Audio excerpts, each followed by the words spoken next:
No one alive had ever seen the inside of Big Ben's highest clock chamber until they saw it as a crime scene. The great timekeeper of London had stopped ticking, not just in mechanism, but in meaning. And at its heart, behind a rusted iron door only one man could open, that man was found dead. Welcome to the detective files, where logic meets mystery, and no case stays closed for long. It was a biting morning in Westminster, the sort of London chill that makes one suspect the fog has teeth. I had just returned from a sleepless night shift at the clinic, when Mrs. Hudson rapped sharply at the parlour door, interrupting a rare moment of peace with my morning tea telegram for Mr. Holmes, she announced, eyes wide with the tremor of urgency. Delivered by hand, Sir Holmes, who had been reclining with his violin in hand and a cigarette, untouched on the edge of the windowsill, took the telegram without rising. He read it twice, then again, his brow furrowing not in confusion, but in interest. "Well," he said flatly, standing up with that coiled grace of his. "The great clock has stopped," I blinked. "Big Ben."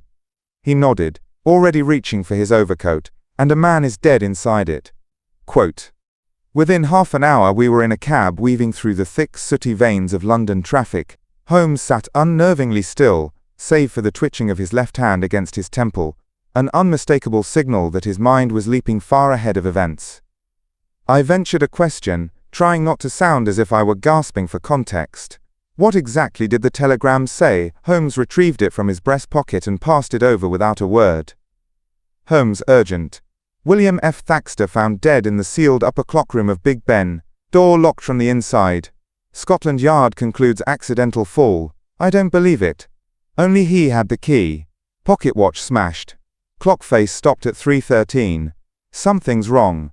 I beg your help, Martin Fledge, apprentice." I whistled. "Locked room death. Inside Big Ben. And no one but the victim had access indeed."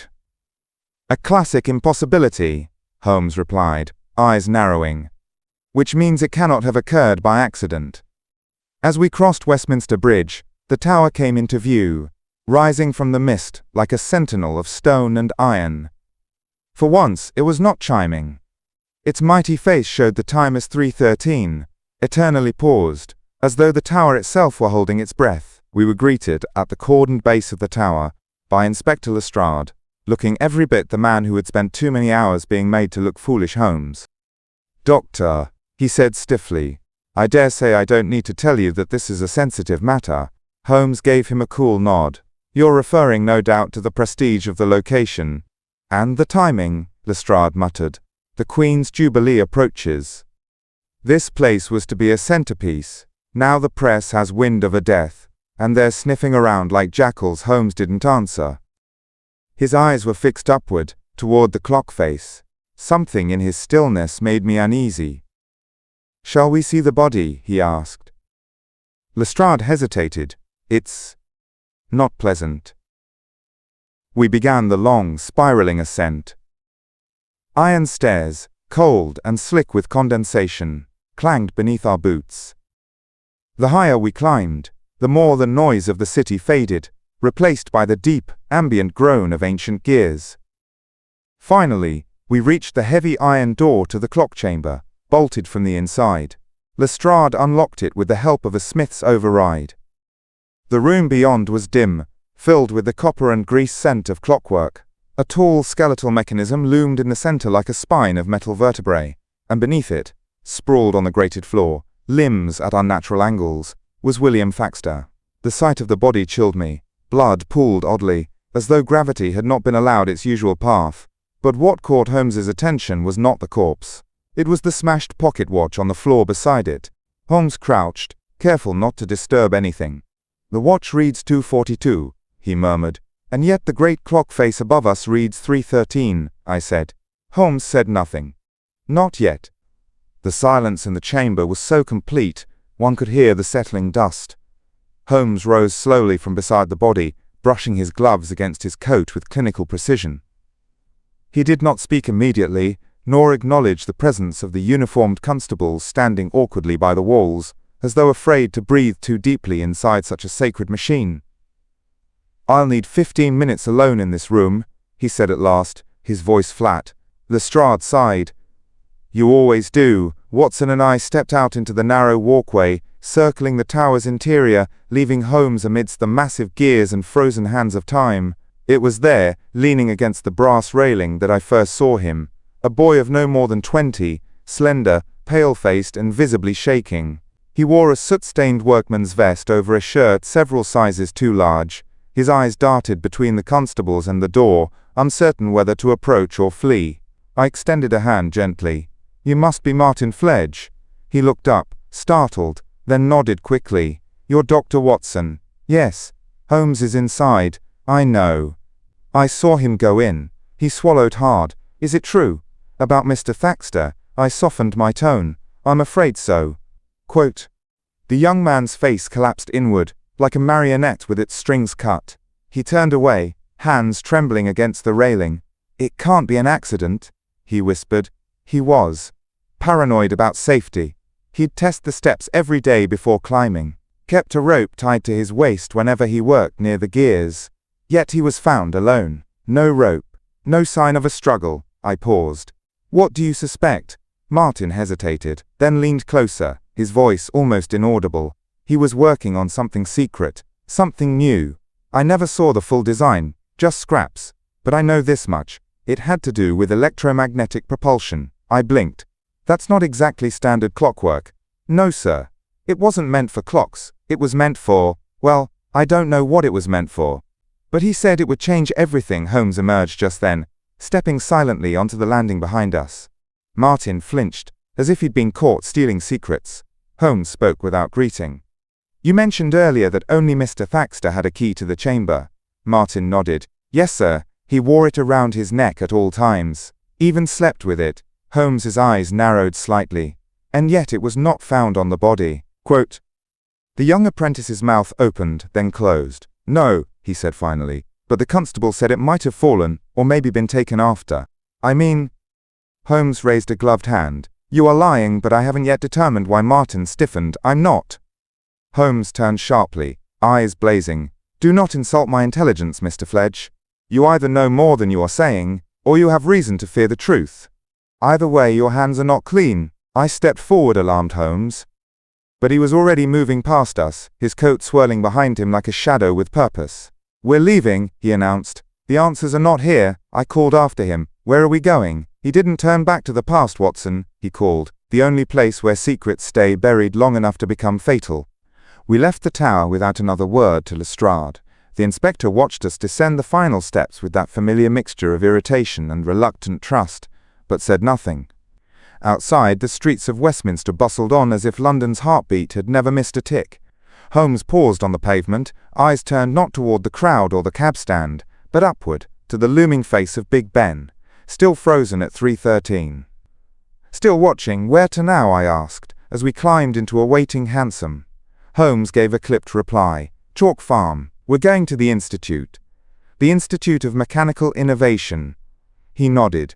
Thaxter was not merely an inventor. He was a fellow of the Institute, until 3 months ago. I blinked. "What happened?"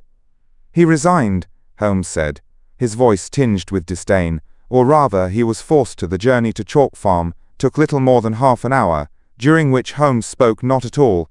He sat with his fingers pressed together beneath his chin, his gaze distant, though his mind clearly raced. The Institute was a peculiar building, squat, brick, and adorned with brass plaques that gleamed even under London's permanent grey. Inside it smelled of oil and arrogance. A secretary escorted us to the office of one Professor Bernard Ketteridge, who greeted us with the barely disguised sneer of a man who had once lost an argument to Holmes, and never quite recovered Mr. Holmes. "Dr. Watson," he gestured stiffly, "to what do I owe the pleasure?" Holmes sat uninvited. "William Thaxter is dead." Ketteridge raised an eyebrow. "Is that so? I hadn't heard. Found dead, in the sealed chamber of Big Ben, locked from the inside. The only key, missing." Ketteridge's mouth tightened. Tragic. Holmes leaned forward. "He left the Institute under difficult circumstances, did he not?" "I would call them inevitable," Ketteridge said coolly. "Thaxter was brilliant, yes, but erratic. Obsessed with theories that no longer aligned with the Institute's direction. He accused us of sabotaging his experiments. Claimed we feared his work. Did you?" The professor's expression was unreadable. "We respected his talents." But his judgment had decayed. Holmes turned his head slightly. What was he working on when he left? Ketteridge hesitated, then sighed. He had become fascinated with magnetic displacement, electromechanical momentum. Said he could design a levitating platform using Earth's own field as its base. Did he succeed? We never saw proof. Just blueprints that looked more like scribbles than schematics. But he guarded them as though they were the crown jewels. Holmes stood. Was there anyone particularly close to Thaxter at the Institute? Ketteridge snorted close. Hardly. He was a man of walls, not bridges. Enemies, then a pause. Then, only one I can think of. Holmes raised an eyebrow. Victor Malden, Ketteridge said. Another inventor. Bitter rivals. Jealousy, competition, egos. The usual. Where can I find him? Camden Market, I believe. He operates a private workshop near the canal. Sells trinkets to fund his more serious experiments. Holmes nodded. Thank you, Professor Ketteridge narrowed his eyes. Do you think Thaxter was murdered? I think someone wanted his work silenced, Holmes replied. Then he turned to me. And we're about to find out why. Camden Market was a living contradiction. By day, a tangle of cheerful chaos. Lantern stalls, barkers shouting over copper pans, the scent of spiced meat and soot mingling in the winter air. But by dusk, as the sun bled behind grey rooftops, it transformed into something altogether different, quieter, hungrier. We found Victor Malden's workshop tucked behind a row of deserted canal-side sheds, marked only by a crooked metal sign that read VM Experimental Mechanics. A thin trail of smoke curled from the chimney, and the sound of grinding wheels could be heard from within. Holmes knocked once. No answer. He knocked again. Harder. This time, the sound stopped. Footsteps. The door creaked open. A man in his 40s peered out, shirt smudged with soot, protective goggles pushed up onto a mop of frizzed hair. His eyes were red-rimmed and twitching with distrust. You're not buyers, he said flatly. No, Holmes replied. We're here about William Thaxter. The door closed. Locks turned.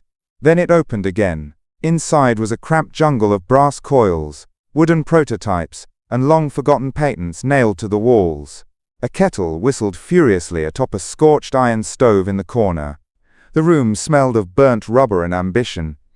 Malden gestured us inside without formality. He's dead, isn't he? He said, wiping grease on his trousers. Yes, Holmes replied. Did you know? Not officially. But when the bloody tower stops ticking and the newspapers start whispering.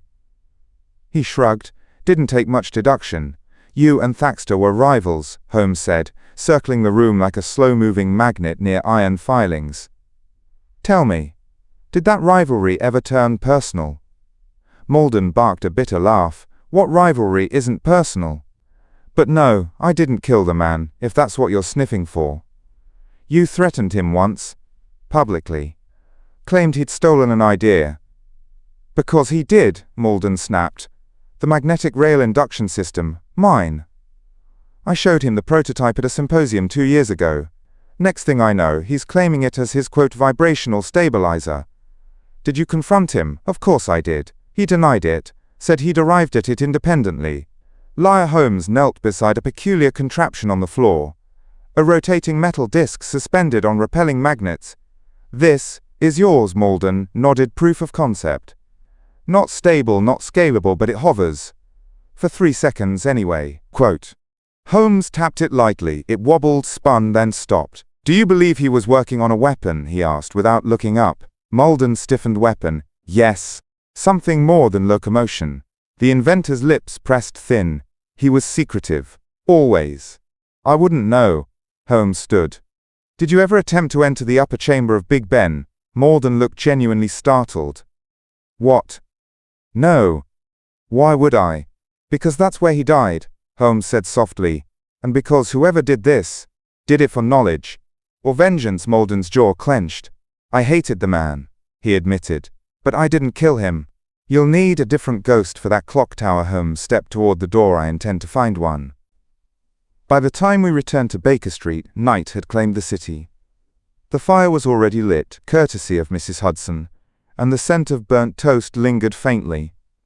Though neither Holmes nor I had the appetite to care, he moved about the flat with increasing agitation, pulling open drawers, consulting maps, sketching symbols, then erasing them violently. He was at war with the riddle, and the riddle, I feared, was fighting back. "What troubles you?" I asked, finally breaking the long silence. Holmes did not look up. The clock reads 3:13. The pocket watch reads 2:42. The former was fixed. The latter smashed. 2 different times. 1 false. He turned suddenly to the mantel and retrieved the crushed pocket watch Lestrade had released earlier for study. "Look at it, Watson. What do you see?" I leaned closer. The glass is fractured. Hands frozen. The case slightly dented. "And the time, 2:42. Holmes nodded. "And yet, this is not a mechanical stoppage. Look closer." He twisted open the back casing. Inside, the gears were fused together, as though melted by heat. The edges were scorched, but only internally. "Good heavens," I murmured. "That's not damage from a fall." "No," Holmes said. "It's interference. Magnetic or electric. Enough to freeze the mechanism." But the great clock above him, why would that stop at a completely different time? "Because," Holmes said darkly, "it was stopped deliberately." He stepped back. Pacing Thaxter's invention may have created a momentary pulse, enough to disrupt magnetism, shatter delicate circuitry, even stop timepieces. But only one of those clocks stopped naturally. The other was set. He turned on his heel. "Watson, you were a soldier. What do you know of coded times?" I blinked. "Coded, numbers that signify something, a hidden message, like a cipher." "Precisely. Suppose 3:13 isn't a time at all. Suppose it's an address, a signal, or even a name." Holmes crossed to the shelf and began flipping through a leather-bound ledger. "Thaxter's private journals," he muttered, "recovered last year from a patent dispute." He stopped at a page, finger-tracing a margin note, M3, 13 sequence initiated. Must remain hidden until completion. He closed the book sharply. "Watson," he said, "we are not dealing with a murder for revenge. We are dealing with a murder for delay. Delay. Someone didn't want Thaxter's invention to be completed, but more than that, they wanted time to retrieve it." He strode to the fireplace and threw on his coat. "Where are we going now?" Holmes's eyes gleamed. "To the one place no one dared return." We returned to Big Ben, under the cloak of night. The fog had thickened, curling like damp fingers around the base of the tower. Gas lamps flickered against the mist, their glow swallowed almost instantly by the London gloom. A constable on night duty stepped forward to intercept us, until Holmes showed him a note with Lestrade's signature. We passed without another word. The iron stairwell groaned under our ascent. By the time we reached the upper clockroom, my legs were aching, and Holmes's breath had become noticeably shallower. But neither of us paused. There was urgency now, the kind that feels borrowed, like borrowed time. Holmes unlocked the chamber with a key I hadn't seen him acquire. "Don't ask," he murmured, as the door creaked open. The scene within was unchanged, the massive gears still frozen. The shadow of the inventor's death lingering like oil on water. The outline of where his body had lain, now removed, seemed burned into the floor. But Holmes didn't look down. He looked up. "Watson," he said quietly, "what do you hear?" I listened. Nothing. Precisely. He crossed to the wall-mounted regulator panel, an antique thing of brass knobs and iron levers. His fingers moved quickly, adjusting dials with the same delicacy he used when playing the violin. Then, a low hum filled the chamber. "Holmes, what are you?" But before I could finish, a panel in the wall, previously invisible, shuddered and clicked open. A hidden compartment. Inside, wrapped in layers of cloth and sealed metal tubing, was a cylindrical device the length of a wine bottle. It pulsed faintly with blue light, and an etched copper plate read, "Project M313. Holmes exhaled. "So it wasn't just a theory. What is it?" "The heart of Thaxter's invention. Not a levitation engine, but a pulse generator." I stared. "For what purpose?" "That," Holmes said grimly, "depends on who's holding it." He carefully lifted the device and examined its base. There's a failsafe. Coded input, likely tied to his watch, or his blood. A creak from behind made us both freeze. The chamber door, open. A silhouette stood in it. Holmes didn't flinch. I was wondering when you'd arrive. The figure stepped forward into the glow of the clock face. Martin Fledge. His eyes were no longer trembling with fear. They burned with desperation. You shouldn't have come back, he said. Martin Fledge stepped into the room slowly, his boots echoing on the grated floor. The faint blue pulse of Thaxter's device bathed his face in ghostly light. In that moment, I could not reconcile the trembling apprentice we'd met earlier with the young man now before us. Jaws set, eyes calculating, hands clenched into trembling fists. Holmes remained still, the device held loosely in his right hand. You were never meant to find that, Martin said, yet you left just enough trail for me to follow. Holmes replied, calmly curious. Don't you think? Martin's gaze flicked to the device, put it down. Holmes didn't move. So it was you, Martin exhaled. Once it wasn't murder. No, Holmes said, voice cold. Then tell me how Thaxter ended up dead, alone in a locked room high above the city, while you, the only other man who knew his schedule and habits, now stand here to reclaim what you failed to extract before. I wanted to see it work, to activate it. He wouldn't let me near it. Said I wasn't ready. Holmes tilted his head. So you lured him into the chamber, set up the experiment, triggered the pulse, and watched it rupture his heart. Martin's hands shook. I thought he'd be fine. I thought. You tested it on the man who built it. Martin's voice cracked. I thought he was invincible. Holmes's eyes narrowed. You were here when he died. Martin flinched. You took the key from around his neck before the authorities arrived. You smashed the watch to create confusion. You let Scotland Yard believe it was an accident. Martin's silence was the loudest confession I had ever heard. He looked at me then, not Holmes, as though searching for the face of mercy. He was like a father to me, he whispered. But he kept everything locked away, said the world wasn't ready, said I wasn't ready. I just wanted to prove him wrong. You did, Holmes said coldly, catastrophically. The room fell silent again, save for the slow, pulsing hum of the device. Holmes moved toward him, placing the copper cylinder into a lead-lined satchel he had prepared in advance. You've tampered with forces you don't understand, he said. Martin stared at the floor. What will you do? Holmes turned. What your master should have done long ago, he said. Turn you in. Dawn broke over Westminster as we descended the tower. Holmes held the satchel tightly under one arm. Martin walked between us, his head lowered, wrists already bound in Holmes's spare cuffs. The fog had begun to lift, revealing a city that had slept soundly through the night, unaware of the secret that nearly burned through its very heart. At the tower's base, Lestrade awaited with 2 constables. Holmes handed over Martin without a flourish. You'll find a sealed panel in the upper chamber behind the regulator board. Inside is the device. Do not touch it, barehanded. Lestrade frowned. Device. Holmes nodded. The real reason William Thaxter died. We returned to Baker Street, just as the city awoke. Carriages clattered, paper boys shouted headlines that hadn't yet caught up with the truth. Holmes said nothing on the ride home, nor when we arrived. He went straight to his desk, and began writing. After half an hour of silence, I could no longer resist. Holmes, I said softly. What would have happened if that device had fallen into the wrong hands? He didn't look up. It already did, I swallowed. Then why does it feel like we were too late? Holmes paused in his writing. Because, Watson, he said, some crimes are not about blood or gold. They are about delay, about keeping the world from turning, just long enough for a thief to steal a future. He opened the satchel one last time and stared at the device, now dormant. Then he sealed it shut and placed it in his iron lockbox. Project M313 was never meant to function. It was meant to wait, hidden behind the hands of time, inside the world's most trusted machine.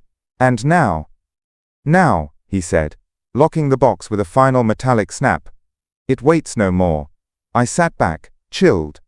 Outside the window, Big Ben began to chime again, once more marking time, as though the mystery had never paused it at all. But I would never hear 3:13 again, without feeling that cold breath on my neck. It rained the day of Thaxter's funeral. A thin, grey drizzle that clung to coats and faces like London itself mourning in silence. The service was modest. A scattering of old colleagues, a few curious reporters held back by constables, and Martin Fledge, absent for obvious reasons. Holmes stood near the back, collar turned up, arms folded. He did not remove his hat. The service passed with formalities. There were polite words about genius and eccentricity, about innovation and mystery. But no one mentioned the truth. No one spoke of gears halted by grief, or a machine designed to stop time for a secret to be hidden. As the mourners dispersed, I approached Holmes. "You didn't speak." "There was nothing to say," he replied. "The man they buried was not the man who died." I frowned. "You believe Thaxter changed?" "I believe he knew," Holmes murmured. "He built his own tomb, Watson. A sealed chamber. A pulse trap. He left riddles not to be solved, but to be misunderstood." He turned to me. "Would you like to see what I found beneath the floor?" I blinked. "You didn't mention." "Of course I didn't. I needed time." We returned to Baker Street, and Holmes retrieved the iron box from its hiding place. But instead of opening it, he drew a folded piece of parchment from his inner coat pocket, hidden under the floor panel. "Wedged beside the regulator," he said. "Read it." I unfolded the yellowed note. "To whoever finds this, I am not the man I once was. I no longer trust the world to wield the future, so I have hidden it. Not in vaults or in hands, but in doubt. Let the device sleep. Let time take the blame. And if it must be found, let it be by those clever enough to know when not to use it." The signature at the bottom was faint. WFTI exhaled slowly, so he knew someone would come looking. Holmes nodded and built the riddle to consume them. He tapped the iron box once, then locked it in the floor safe, which means we're done here. 3 nights later, I was awoken by a click. Not the usual creak of Baker Street's old bones, nor the wind tapping against the window. This was sharper. Mechanical. Intentional. I rose, threw on my robe, and stepped into the sitting room. Holmes sat in the darkness, the fire long gone cold. His chair faced the hearth, but the small iron lockbox rested on the table in front of him, its lid open. The pulse device sat within, glowing faintly again. "What are you doing?" I asked, heart quickening. Holmes didn't turn, listening. To what he gestured toward the device. "It's active." I stepped closer. "It's been sealed for days," I said. "You locked it yourself." Holmes finally turned. "I didn't unlock it." A pause. Then, "It clicked open on its own." I felt a coldness that had nothing to do with the unlit fire. He nodded toward it. "I believe the device is reactive, possibly tuned to certain vibrations, or frequencies." "From what?" "Perhaps from the tower. Perhaps from memory." I frowned. "You don't believe in ghosts?" Holmes's lips curled faintly. "No. But I believe in designs clever enough to mimic them." The glow dimmed, then steadied again. A rhythmic pulse like a heartbeat. "Has it done this before?" He shook his head. "This is new." I stepped forward, studying the device. "Are you afraid?" I asked. "Afraid?" he echoed. He was quiet for a long time. "No. But I am uncertain, and I do not like uncertainty." He stood, took the box, and walked it to the far end of the room, where a lead-lined crate waited beneath the floorboards. "I will bury it deeper this time," he said, "and if it ever returns again." He looked up at me. "We'll know. The clock wasn't the only thing Thaxter tried to stop." 10 days passed in silence. No mention of Project M313 in the papers. No follow-up from Lestrade. No sign that anyone else had discovered what we had nearly died retrieving. The world continued. Ticking, whirring, oblivious. And then came the envelope. It arrived by hand.